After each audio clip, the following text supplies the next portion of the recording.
All right, guys, welcome back to another episode of the M3 build. This one is not going to go how I originally planned on it going. So you might be able to tell already, but the M3 has changed since the last episode. There are quite a few things that I've done to the car with some help, actually. But the problem is that some of that stuff I unfortunately will not be able to show.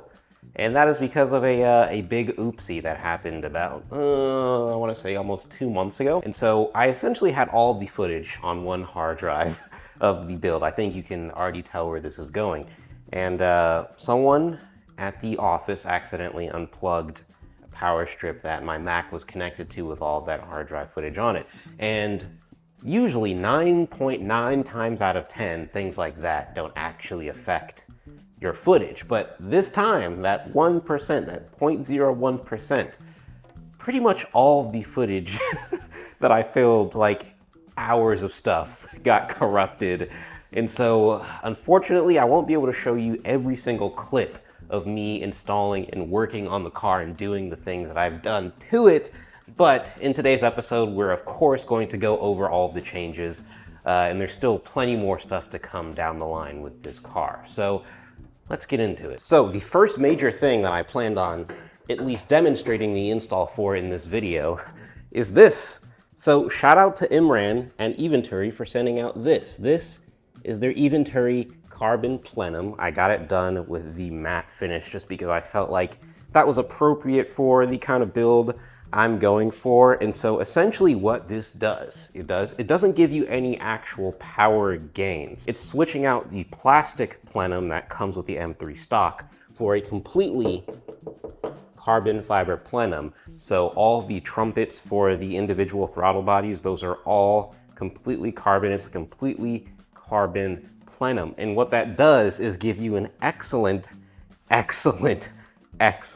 sound. I can tell the difference, right? I can definitely hear that difference, and what it does is essentially gives you a lot more front-end induction sound. You know, most people like to say it gives you that CSL-esque front-end induction sound. And so I can hear the difference, but I know that it will sound even better when you complete it with the full Eventuri carbon intake system. And so we have the plenum, but we just need the rest of the intake system to really complete that CSL sound and get that really sweet front-end induction sound that I'm looking for.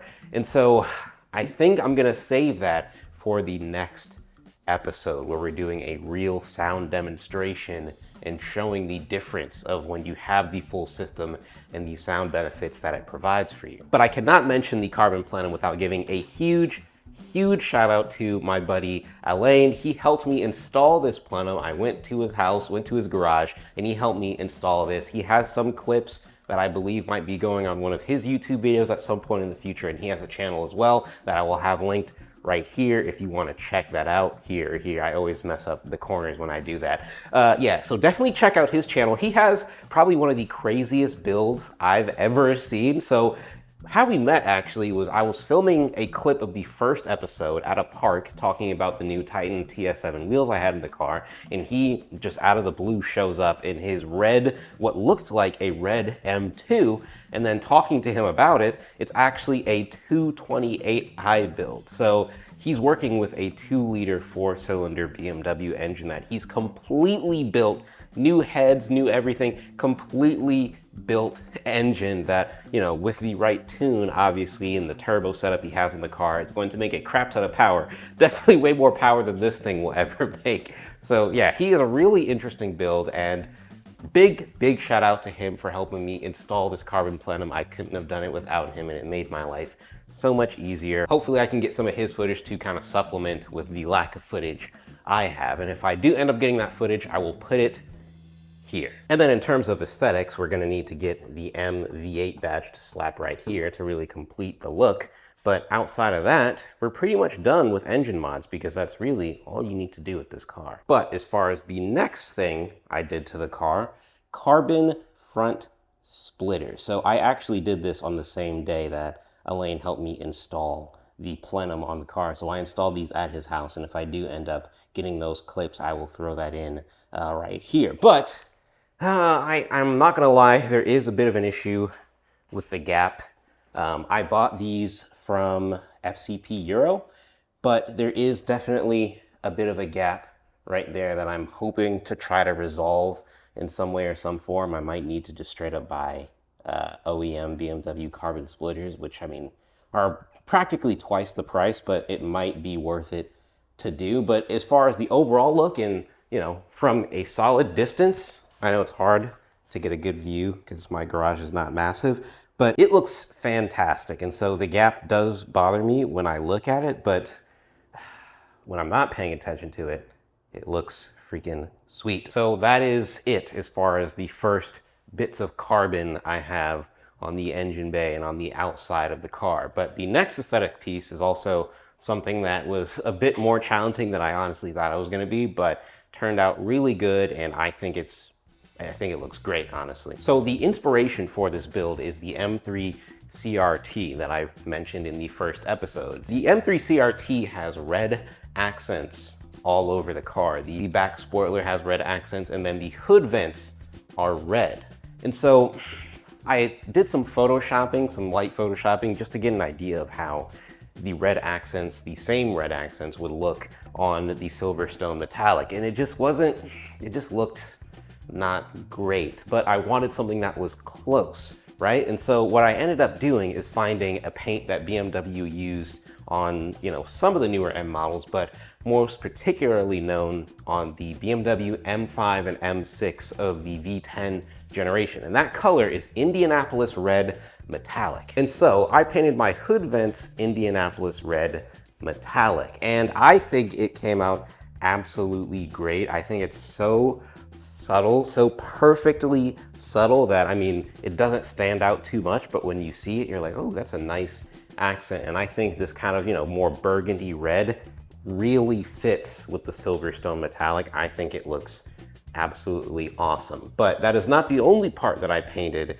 in Indianapolis Red Metallic. I also bought new side vent markers from I&D that were matte black, and then I sanded down and then painted Indianapolis Red Metallic as well. Those are in the back seat currently, and so part of this video is going to be me installing those, which shouldn't take very long at all. As a matter of fact, let's do it right now. I've actually got them right here, and yeah, I think they turned out great.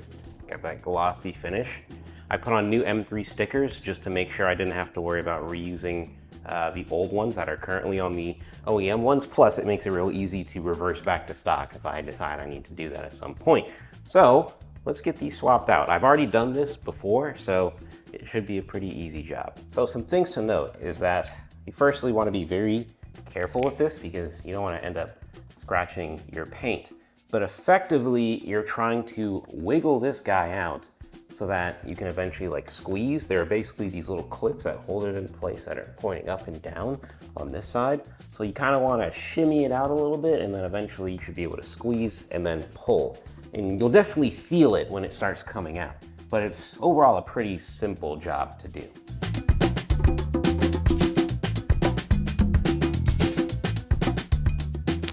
Yep, there we go. Sick. So from here, now you're gonna wanna get this clip off, which is relatively simple. That pops off like that.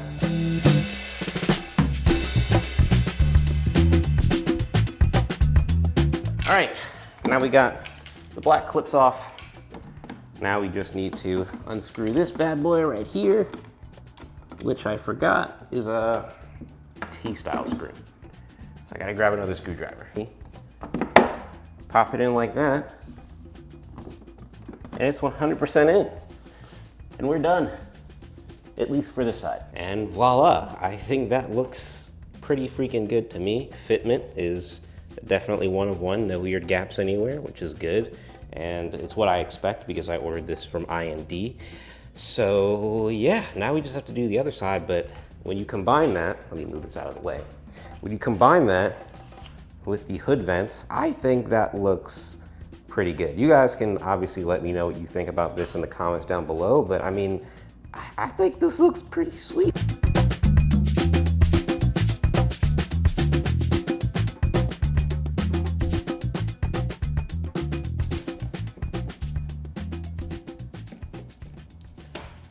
and we're done. Let me know what you guys think once again about the painted hood vents and side markers. I know some people might not be a fan. Some people might just be like, oh, I would just do carbon fiber instead. And I understand all of those criticisms, but I wanted to do something a little bit different. I don't care about the 0.001 grams of weight I'll save with carbon fiber instead. I think this looks a little bit more unique. I definitely have not seen any other E92s or E9X M3s on the road with painted side markers and vents, at least not yet. And I think it looks pretty cool. I think it's a really subtle, really nice accent color. And with that out of the way, we're gonna get into the main install of today's episode that I hopefully will not lose any footage from, and that is this. This is the Alpha One by Beamer Tech speaker kit.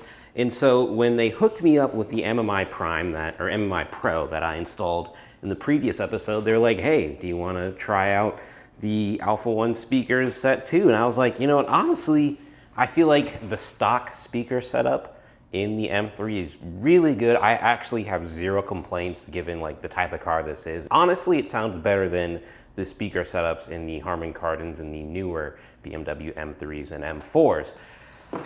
So I'm honestly excited to see how BMW experts try to make a pretty good speaker setup sound even better. So that's gonna be today's install. There's gonna be a lot of things coming apart inside of the car. Seats are gonna have to come up, panels are gonna have to come off. So let's get into it. And if you want to save some money on this Alpha One speaker set or get 10% off anything that Beamer Tech is selling on their website for the rest of the year, you can use this coupon code right here to get 10% off. And if you spend $1,500, you can get 15% off using the exact same code. Definitely take advantage of that. Links in the description. So this first box comes with the subwoofers. These are going to go underneath the seats, replacing the OEM subwoofers. And some nice little designs right there. And then the second box comes with these little spacer kits, the primary drivers, and then these little baby boy tweeters that you see here that are gonna go in the little corner speakers at the corner of the door by the mirrors. So this is the entire kit, and it's gonna require me firstly taking the door panels off on the front doors and replacing all that stuff, and then taking up the back seats and getting the speaker out of the back seat, and then lastly lifting up the two passenger and driver seats up front, and then replacing the subwoofers. I think I'm gonna do that last. And that's it. You can get an amplifier for the Alpha One kit. Alpha One also makes an amplifier, but they did not provide that. I don't know if that's because they don't think it makes that big of a difference or because the hi-fi amplifier in my car is suitable enough. I don't know, but we're only installing the speakers, no amplifier today. So hopefully it's about, what, 3, almost 4 o'clock. We might be able to get this done by like 9:30, 10, but let's get started. We got a lot of work to do. So believe it or not, I made another mistake with footage for this video. So I thought the way my action camera worked with the time-lapse feature was that no matter how long the time-lapse recording was, it would boil down to a 120-second clip because I had it on 120 seconds. But it turns out that meant it only took a shot every 120 seconds, which means my time-lapses are not they're not time-lapsing. But effectively, I'm gonna walk you through each frame here. So what you're seeing here now is me just prying off that first door panel. There's about 3 or 4 different harnesses that I have to take off. You know, some of them were a bit challenging to take off, especially, you know, the fact that I don't want to have, you know, accidentally damage cables and things like that. But in a good amount of time, I was able to get the door panels off on both sides. All right, ignore my glasses. I'm using them to play music. But we got the first door panel out. It is always a little nerve-wracking prying off these weird looking harnesses and cables and stuff like that, just because like if you break it, that essentially ruins your month.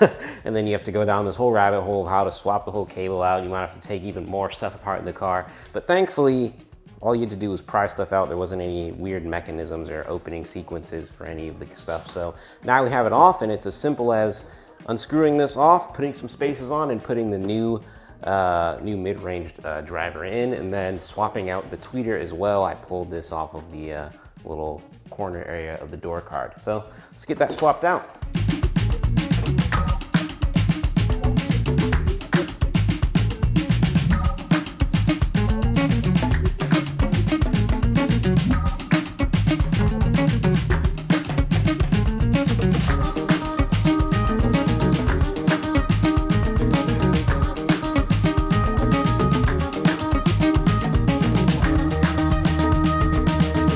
right, well, the 2 front door cards are done. The speakers are in, and there's really no way to tell except looking at the tweeter and noticing that little guy right there.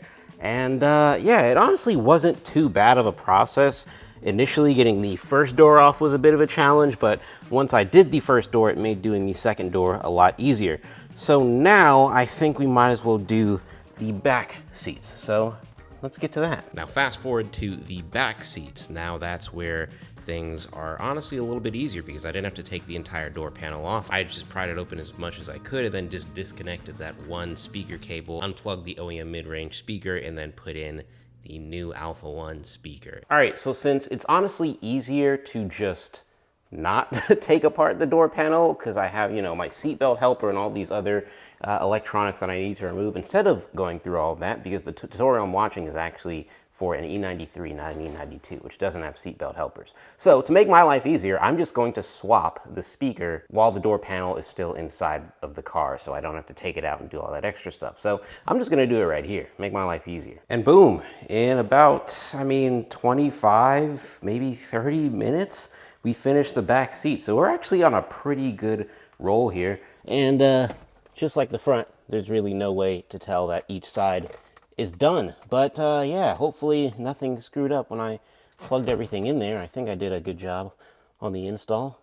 And so now all we have left is the subwoofers. So that's gonna require me taking up both passenger and driver front seats. We can get the subwoofers in and we should be done by maybe like 8 o'clock, which that's pretty good, honestly. This has only been about like a 3-ish hour job so far. And then the subwoofers were also pretty easy. There was one bolt for the driver's side seat that was really difficult. I really had to hulk out to get that one out. But once I got the seat up, I folded the seat back, put it back, and then it was just, you know, some Phillips head screws, and then I had the new subs in within like 30 minutes. I think it took me to do both of the subs. So overall, a pretty easy install. And just like that, and it's honestly earlier than I thought it'd be, 7:51. So we got it done before 9 o'clock, which I feel like is pretty good. We are done. And you know, like I mentioned before, you're not gonna really be able to tell visually that it's in, but I just wrapped up putting in the final bolts on the driver's side seat for the M3. So I think it's time that we give this thing an obligatory sound test. Now, before we get into the sound test, let me just make it clear, because, you know, I think a lot of people get upset when they can't hear speakers and like speaker reviews and like headphones and audio reviews. It really doesn't matter. You know what I'm saying? It really doesn't matter if you hear the speakers or not, because if you're watching this on a phone or watching this on your TV or a computer, tablet, whatever, the audio that's coming through, especially after I've edited it and like exported it and it's processed through YouTube's audio stuff, you're not going to get anywhere close to what it is in real life. And so like me playing this music over what I'm actually hearing through the microphones, like, please just don't get upset about it, because you wouldn't be able to really understand the difference in quality through this video anyway. But you can look at my face while I react and really, you know, get my thoughts afterwards. So let's do this.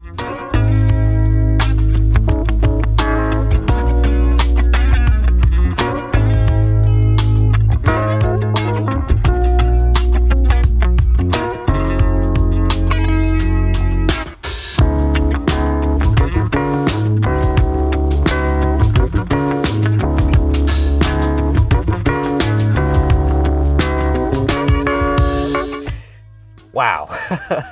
Wow. Okay.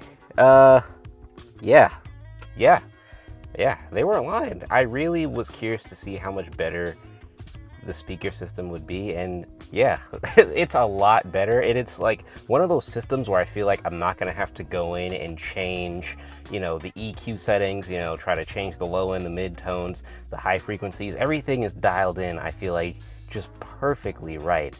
I'm gonna go take this thing for a bit of a night drive and you know, go grab some food and really listen to the system a lot more and kind of soak it in. But so far, this gets a glowing recommendation for me. If you really, really do care about music, then the $1,200 I think it is for the whole kit, I'd say it's worth it if it's going to be put on a car that you're going to hold on to for a long time. It really does make an immediately noticeable difference.